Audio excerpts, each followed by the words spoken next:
Sunday po ngayon at another podcast episode. Itong araw na to ay kakaiba kasi first time po tayong magkakaroon ng guest from USA.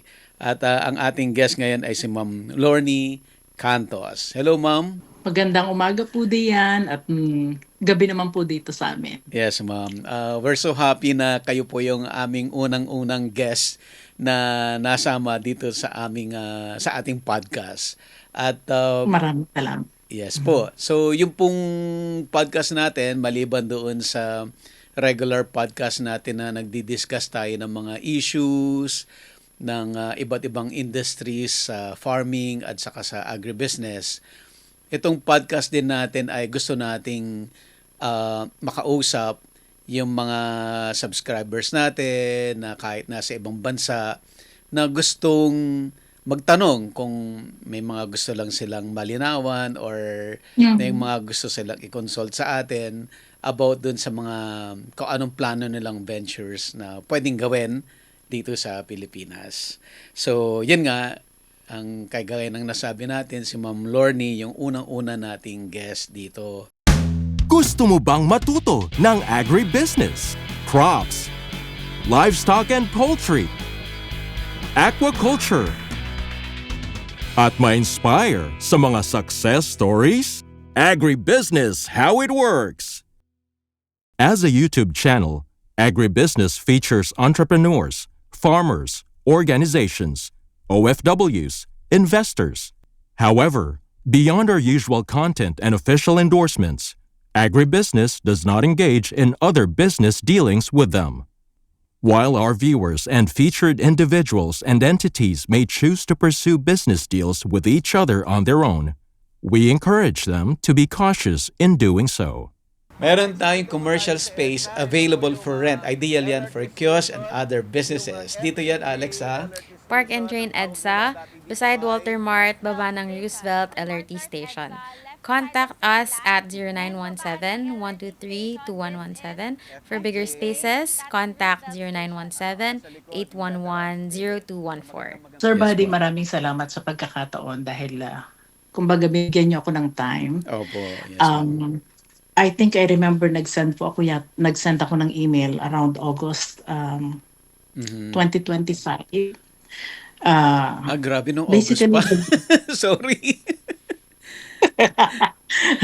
mga August po. And then Mm. nakatanggap naman po ako ng sagot siguro mga a month Mm. ago or siguro mga 2 months ago pa. Aha. And then, yung email ko is, katulad nga ng sinabi niyo kanina is, sumubok ako na Opo, nagtatanong. Opo. Kumbaga, dadating naman po ang panahon in, dyan din po ako magre-retire. Wow. Kumbaga, intayin lang na matapos ang anak and Aha. then, or nasa college na, Mhm, mhm.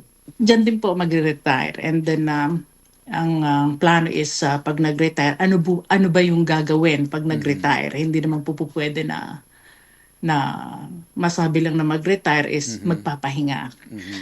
Lalo pat nakasanayan mo na yung buhay dito na araw-araw kang busy, araw-araw ka na nasa trabaho. Mhm. So gusto mo na pag nag-retire ka is meron kang pagkakaabalahan. Mhm. Ma'am Lorny, ano ho ba ang work ninyo dyan sa US? Ako po ay isang nurse Mm. dito sa Amerika, dito sa Illinois. Opo, opo. Yeah. Mhm. Matagal na ho kayo dyan, ma'am?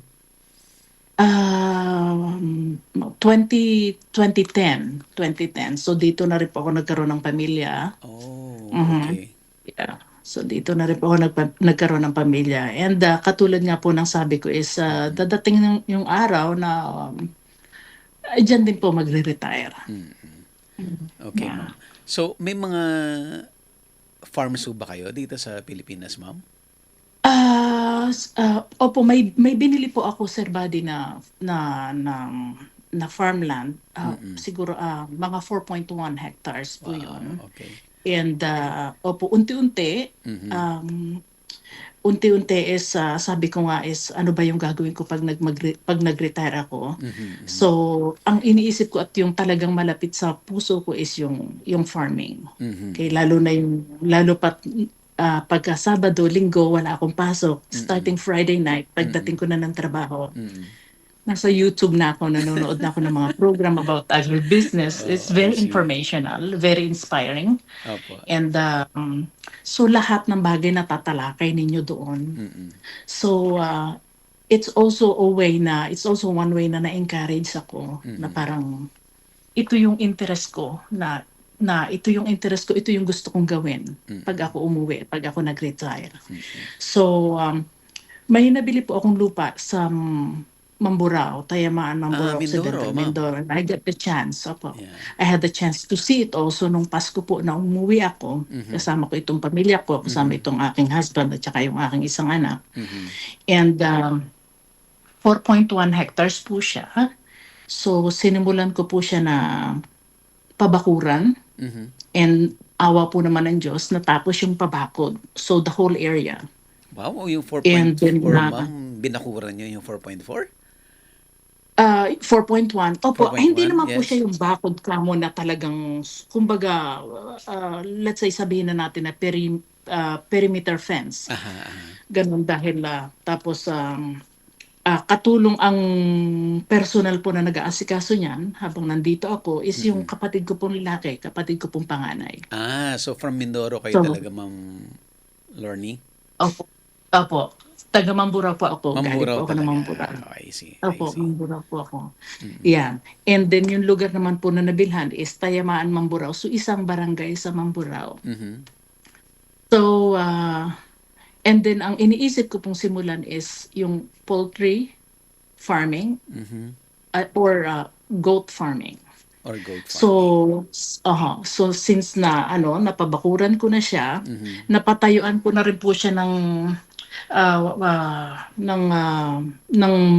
tag dito nung mapapagbahayan ng kambing, and then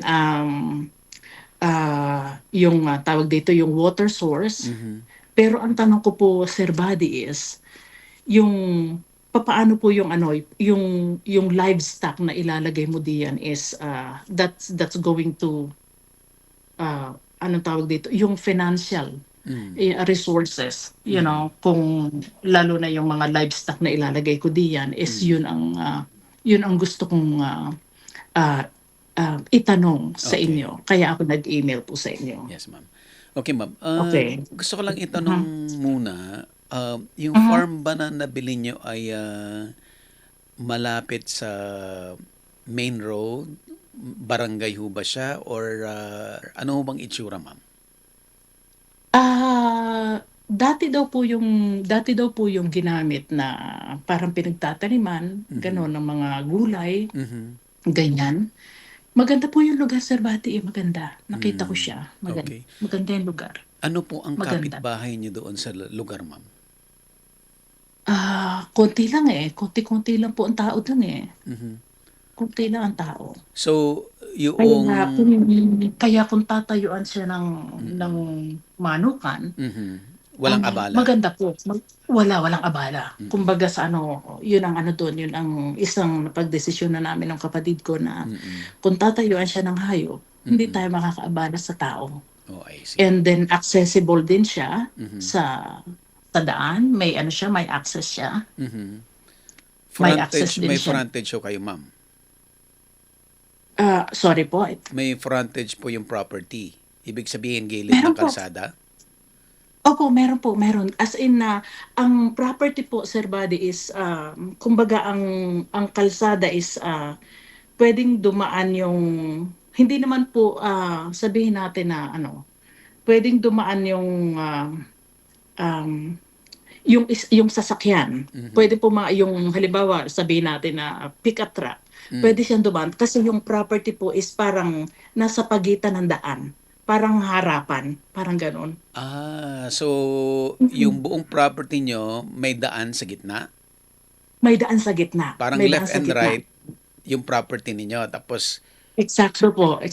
Yan, ganyan po. yun po bang barangay road, ma'am, ay anong status noon? Sementado ba? Or Yung papasok po doon sa yung papasok po doon sa pinaka farm lot is hindi siya sementado. okay. hindi siya sementado, pero accessible po siya kaya po siyang daanan ng Ng truck. accessible po siya ng truck. Or let's say mga pickup truck or any 4x4. Mm-mm. Yeah.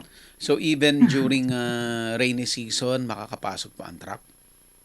Makakapasok pa po, makakapasok. Makakapasok. It's kumbaga it's not going to be easy katulad no. Hindi siya ganun kadali katulad nung yung nasa main road. Pero accessible po siya. Accessible siya. Sige, ma'am. Okay. Mhm. So yung tanong nyo, ma'am, is either poultry or goat racing. Ganun ba? Goat farming, yeah. Goat farming. Okay. Kasi yun na po, yun ang naiisip ko eh. Yun ang, kumbaga yun yung alam ko na, sabi nga ng kapatid ko is, yun yung kaya nating gawin na hindi sasabihin natin na, kumbaga yung medyo, yung alam natin. So may experience po si Sir, yung kapatid ninyo doon sa pag-aalaga ng kambing? Oo, meron siya. Meron siya nung mga time na siya ay talubata pa. So ngayon mga 56 na siya. So Okay. and then nagtrabaho din, retire na din po. So Okay. parang yun din ang nasabi niya sa akin na ito yung planuhin natin pagka anyway retire na ako, and then ikaw naman pagdating ng panahon uuwi ka rin, yan din ang balak mo, then why not simulan natin ngayon unti-unti. Okay. Ano pong ang plano niyo doon sa goat? Kasi doon po sa goat farming, may mga nag-goat farming na yung native goats ang gamit. Tapos Opo. yung iba, ina-upgrade nila yung native goats nila para magkaroon ng lahi. Yung iba naman, pure talaga na imported na mga lahi yung inaalagaan nila.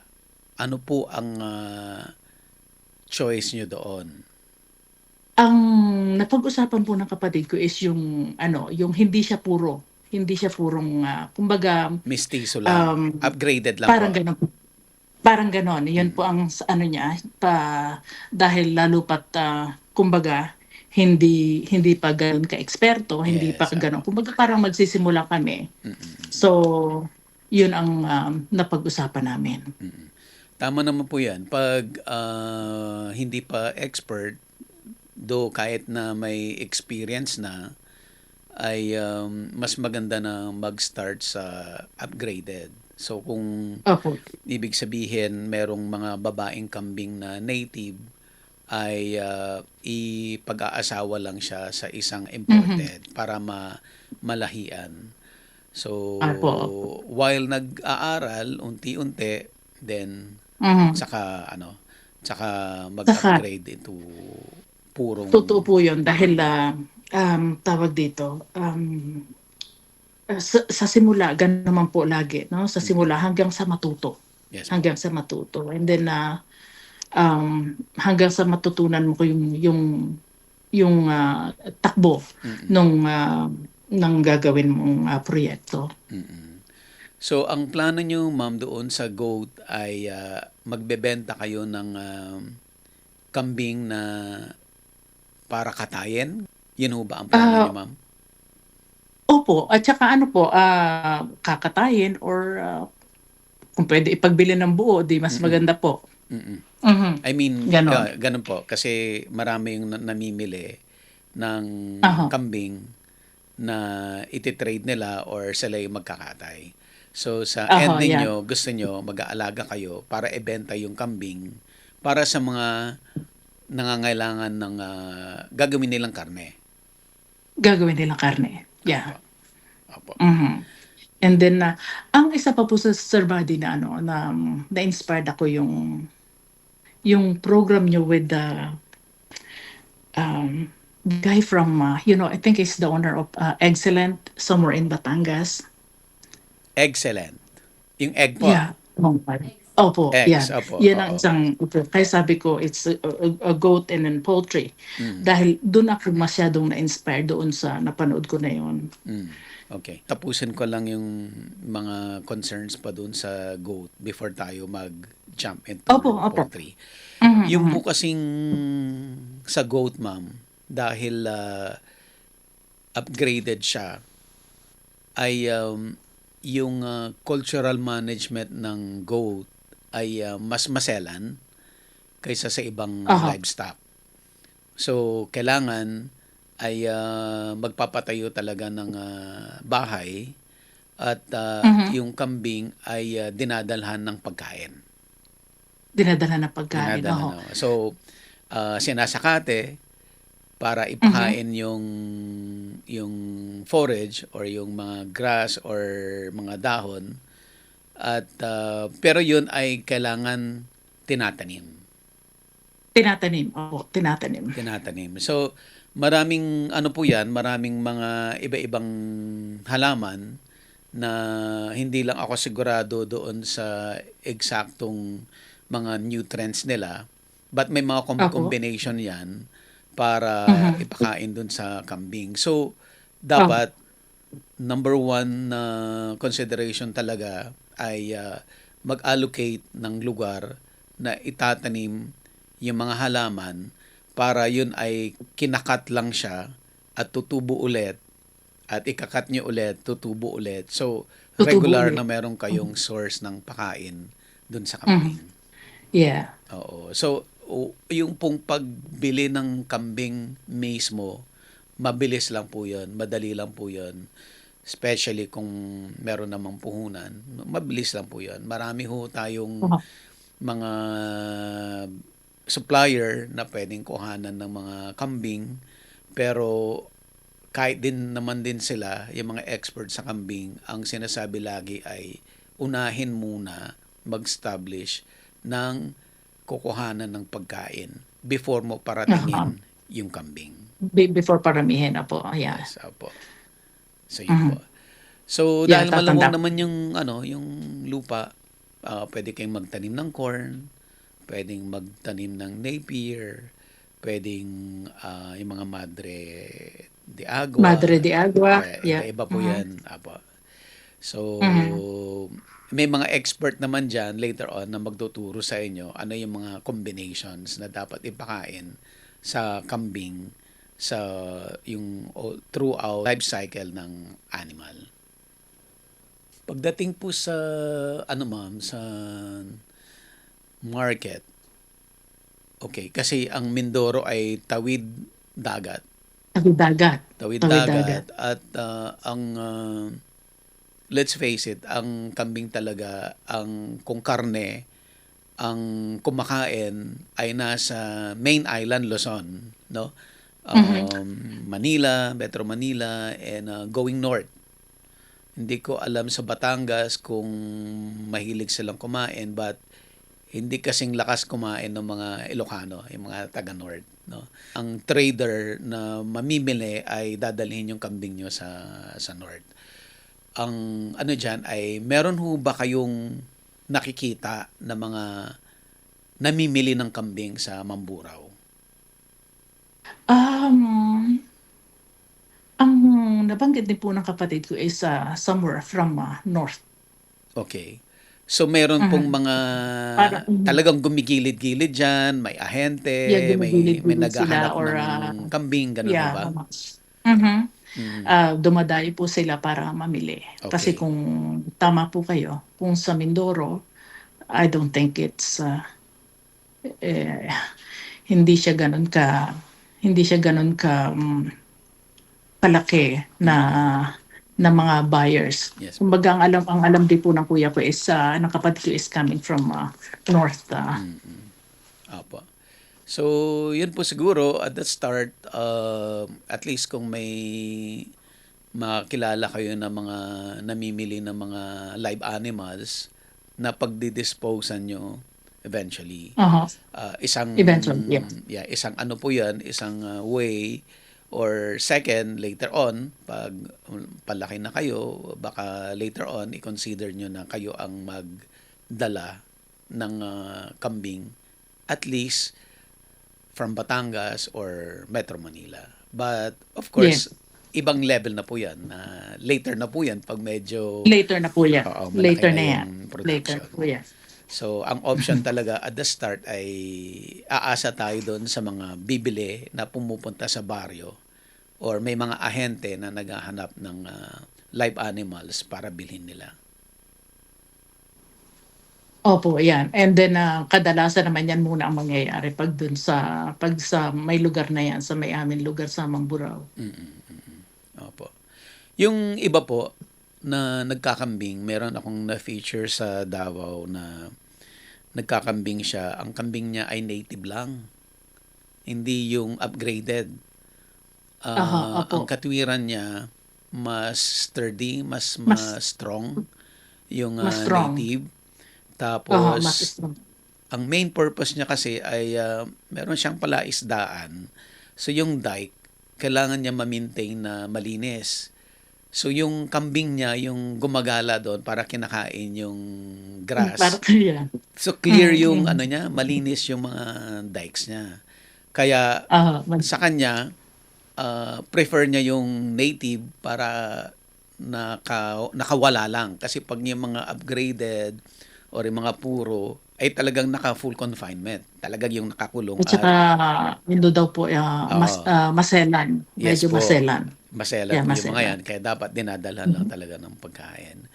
Ang advantage ng native, though mas mura at mas maliliit, ay may demand din. No? May bumibili talaga. Kahit yung mga biyahero, kahit native, binibili po nila yan. Wala akong problema doon sa buyer sa market. Ang advantage ay maliit ang puhunan. Maliit Wala ang halos puhunan. puhunan at mabilis dumami.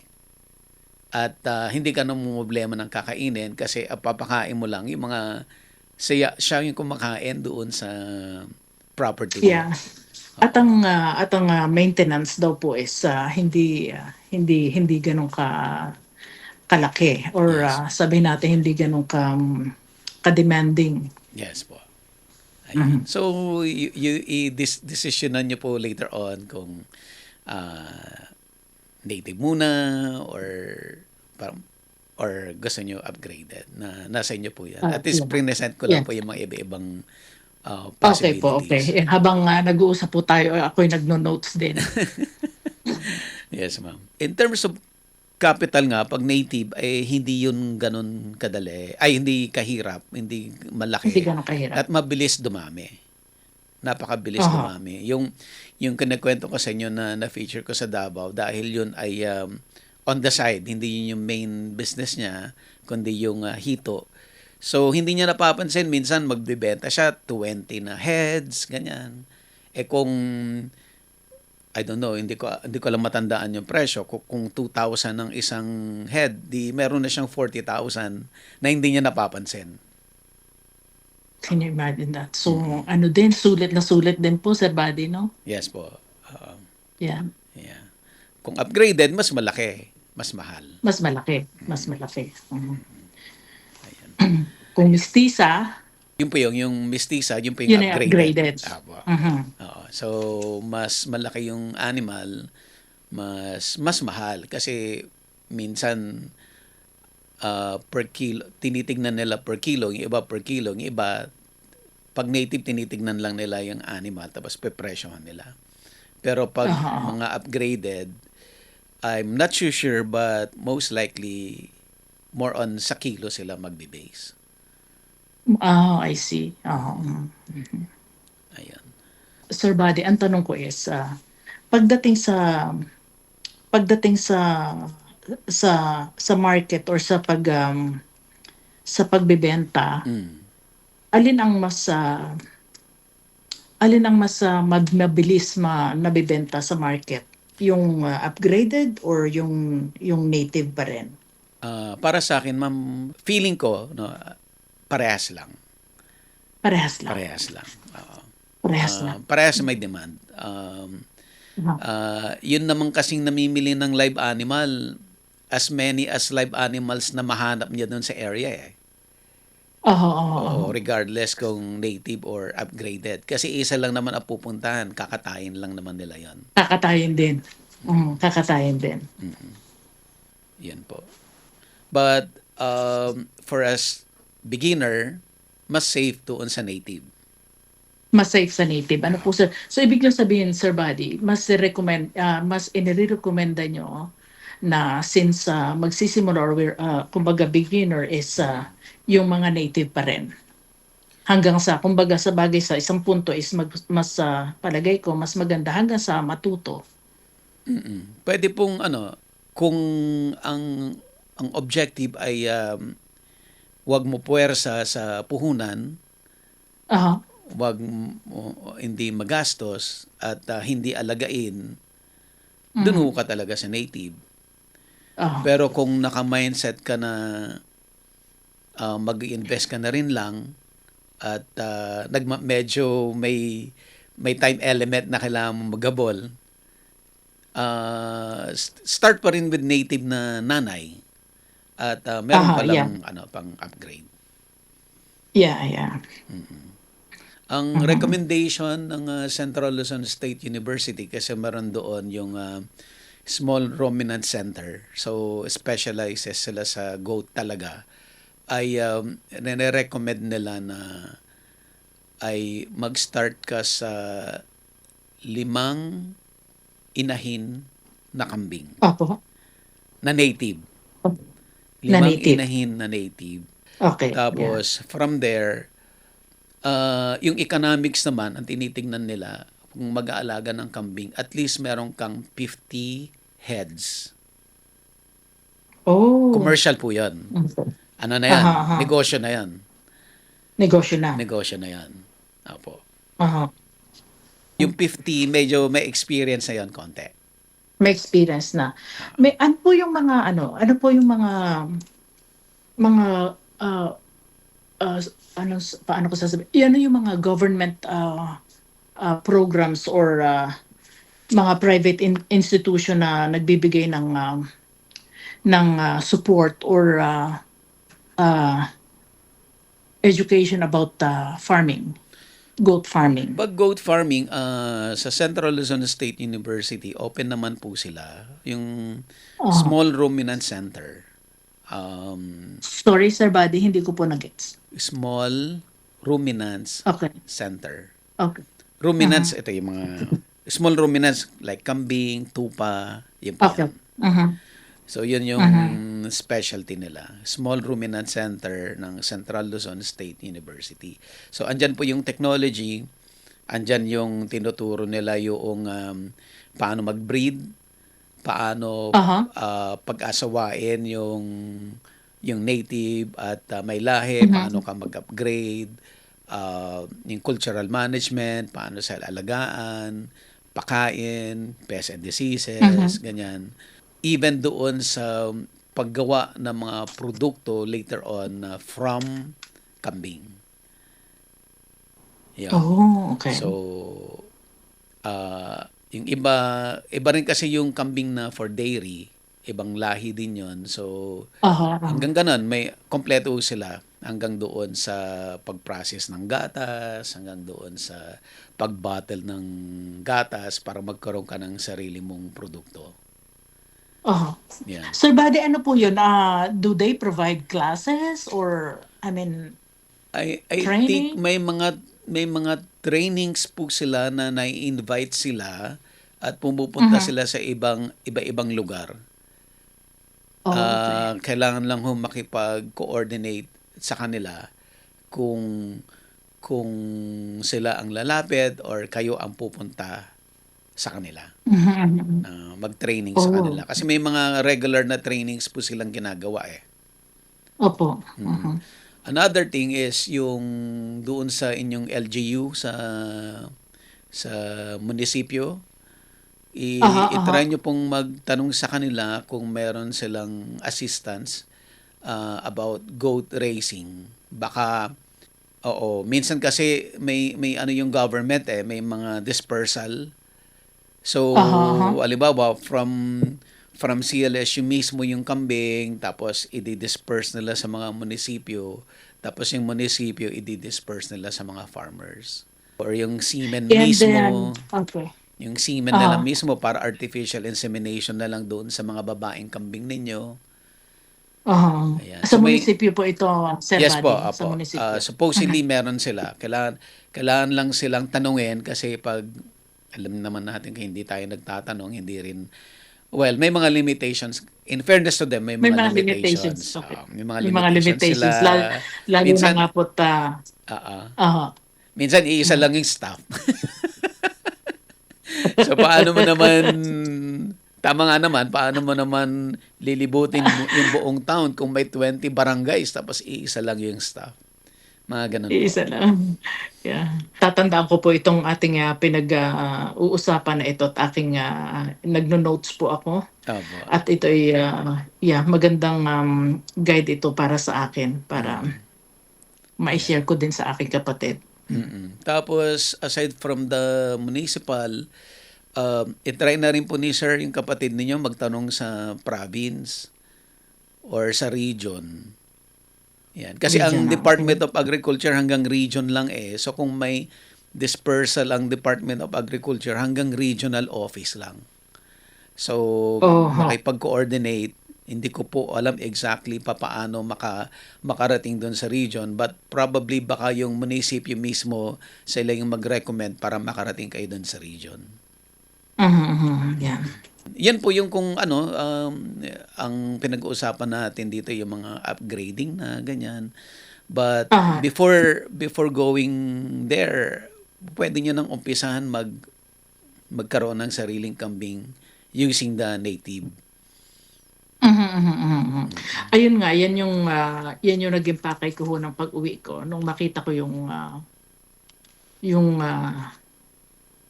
lupa, yung pinaka-farm. At sabi ko nga ay since napabakura na siya, napatayo na tayo ng bahay ng kambing, ang kailangan ko naman kako is yung information na papaano natin sisimulan. Mahirap kasi yung magsisimula tayo tapos yung kulang ka sa kaalaman, Opo. parang nagta-trial error. Yes, ma'am. Parang ganon. So, and then, yung ilalagay natin puhunan ay mawawala din. Parang sabi ko, masakit. Yes po. Sabi ko gayaan. Masakit. Tama po So, siguro, Ma'am Lorny, start with the trainings muna. I think I suggest na if you keep in touch with the Central Luzon State University, yung Small Ruminant Center. Si Sir Neil yung boss nila, si Neil Del Rosario. Sir Neil. Tulungan mo sila, Ma'am Lorny. So yun. So mabibigyan nila kayo talaga ng kompletong information, pati yung mga itatanim ninyo na pagkain, kompleto lahat sila.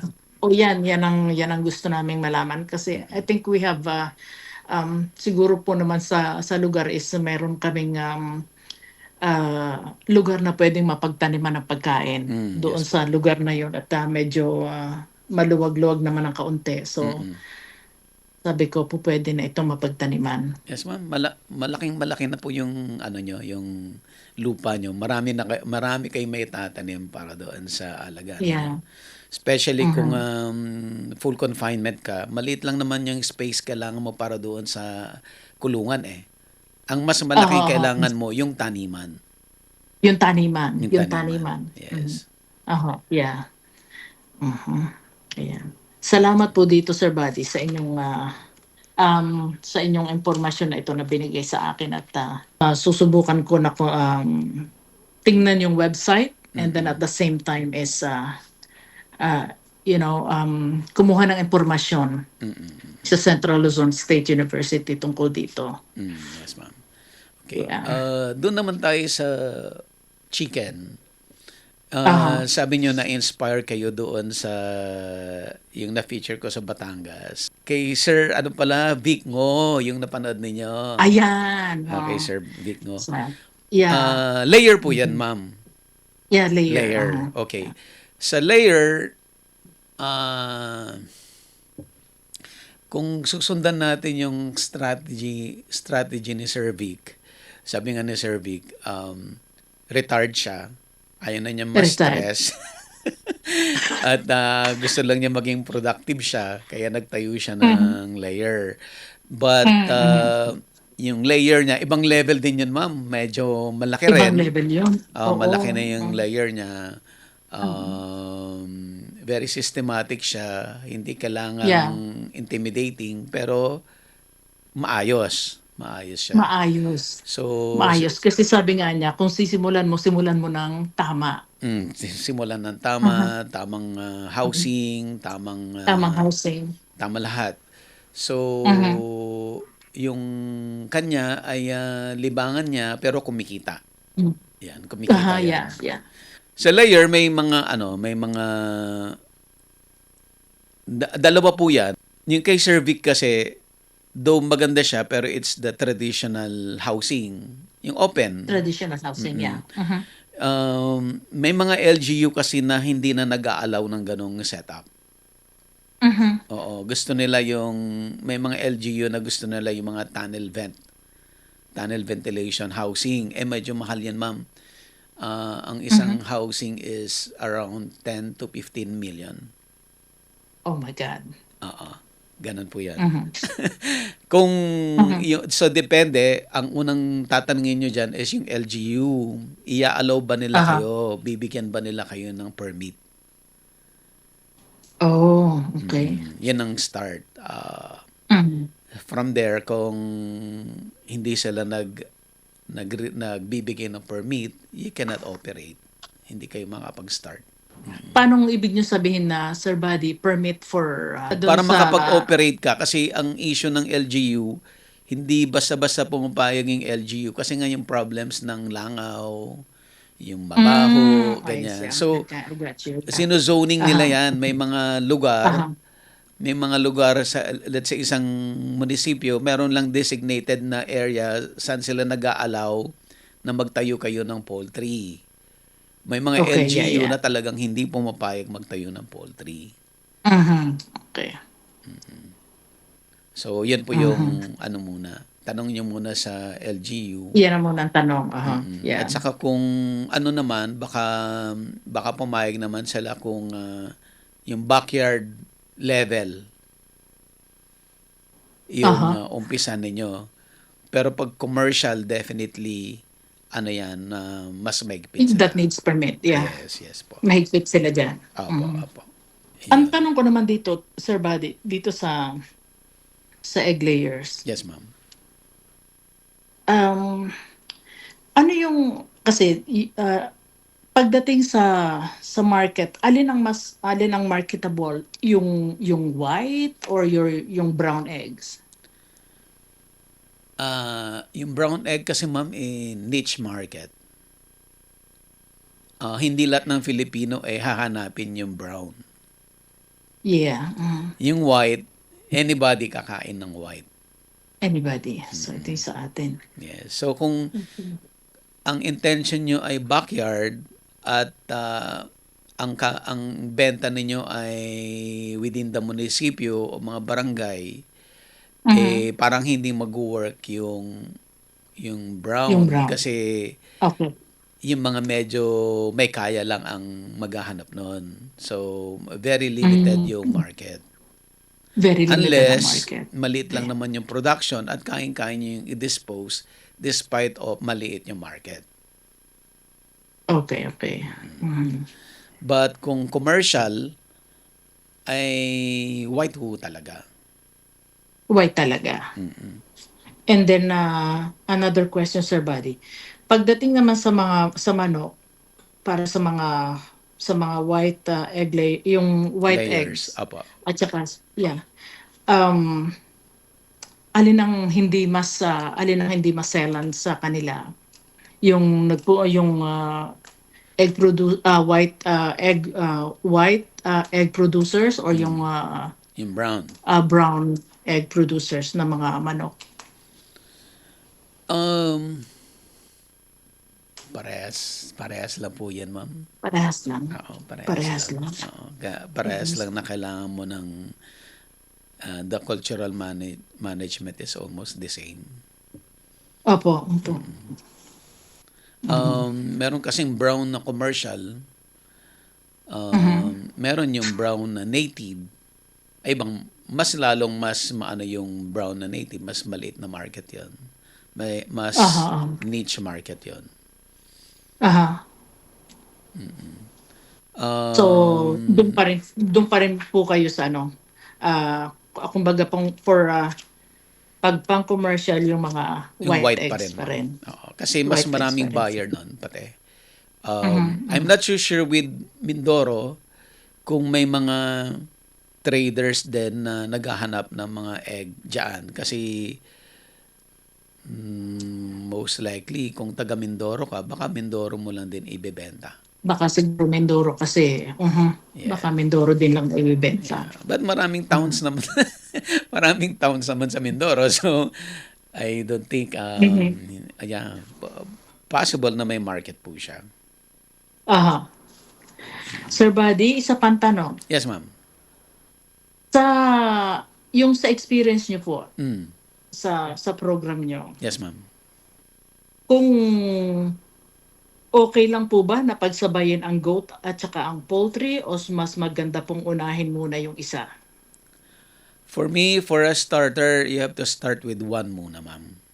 With one. Oo. You choose either the egg layer or the goat. But based doon sa usapan natin kanina, sabi nga ng brother nyo, meron na siya more or less idea doon sa goat.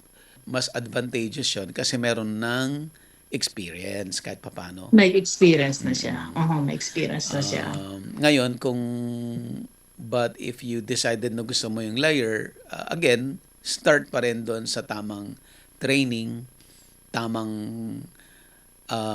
mailink sa tamang mga tao para makakuha ng tamang information para matutunan yung egg layer. Yeah. And then another question po, Sir Buddy. Yung kanina, yung sa goat, Yes, ma'am. ano po yung magandang simulan? Sabi niyo kanina, 5 inahin kung native. Kung sa egg layer naman, Sir Buddy, what do you think is the right numbers na pagsimulan? Doon sa right number, ma'am, hindi ako sure. But ang Para sa mga beginner. ang sistema diyan ay ang binibili diyan ay yung ready to lay egg. Aha. Hindi sisiw. Ano 'yan? Mga a few less than a month or 2 weeks mangingitlog na. Aha. Yun po yung okay. binibili. Oo. Ready to Yun lay yung mga egg ang binibili. tawag sa kanya. RTL. Aha. RTL na, RTL. RTL po ang binibili. Okay. Again, babalik po siya doon sa kung backyard. May na-feature ako si RJ dito sa Bulacan. Yung bata, yung mami niya nasa States. Tapos siya yung nagle-layer siya. I think nasa 1,000, 2,000 heads lang po siya. Yan. Backyard po yun. Maliit po yung ganong numbers. But kung 80% nangingitlog, pag 1,000, di may 800 eggs ka a day. May 800 na, yeah. Business na po yun. Kahit na backyard. Business na yan. Okay. And then, last question, Sir Buddy, ha? Yes, Bago ma'am. kita pa. Okay lang po. Ano po yung mga common mistakes na dapat maiwasan bilang beginner sa ganitong business? Common mistakes. Yeah, mga common mistakes. Well, I know yan ang nakakatakot, you know. Sabi nga, well, you have to take the risk para, diba? Okay. Pero kung pwede namang iwasan yung mga common mistakes, then why not? okay. Ayun, na-identify na natin yung isang common mistake. Dapat talaga ay equip kayo sa knowledge before mag-start. Dapat talaga naintindihan yung paano talaga alagaan yung animal. Kasi animal po yun. So, may buhay yun. So, anytime pwedeng mamatay yun pag hindi tama yung pag-aalaga sa kanya. So, that's the number one talaga. And the second thing is, um, iba yung iniisip na projection pag mag-uumpisa ka, yung pag nagko-compute ka, ito yung puhunan ko, ito yung kikitain ko. Sa totoong buhay, pag nandun ka na, yung projection mo kung kailan ka kikita, minsan hindi mo na nakukuha doon sa time frame na yon. Most of the times, madalas, mas matagal.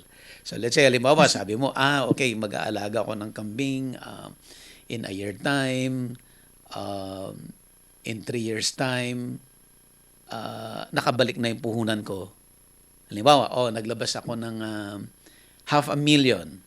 Halimbawa. Tapos, siguro ang projection in 2-3 years time, nakabalik na yung 500,000 ko.